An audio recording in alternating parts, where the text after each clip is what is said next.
idol at tayo naghatid sa mga ninang at nanatimusan tayo dito yung hukbangin. Ayun yung aming dinadali nung kabataan pa namin. Bawal pumasok, ayun yung aming dinabaon. Hanggang dito muna tayo, bye bye.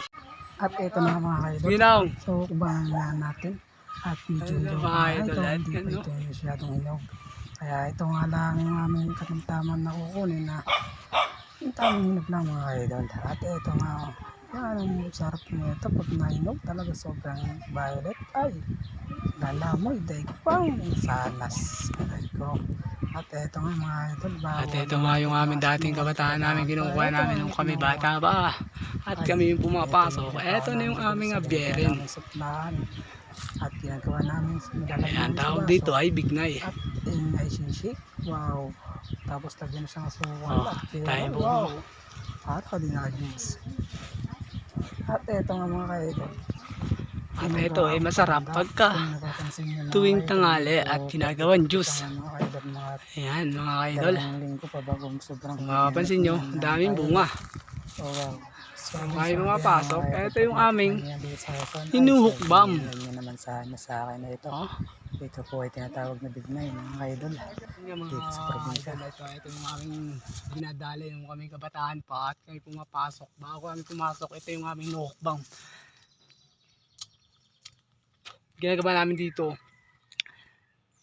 nilalagay namin sa baso na may asin.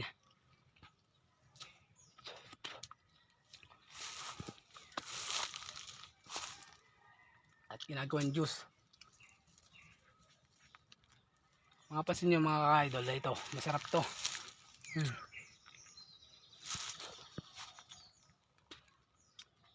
Medyo maasim-asim pa siya at medyo hilaw.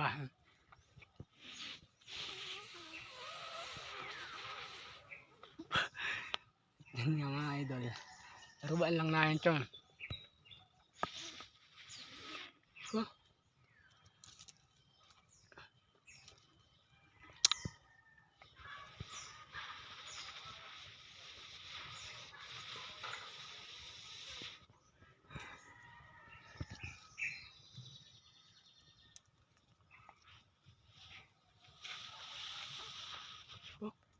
Hindi ko na kaya yung dating ginagawa namin.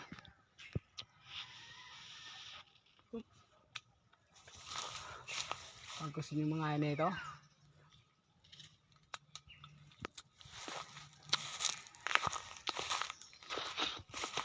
at yan mga idol, medyo maasim nga. At hanggang dito muna, bye bye.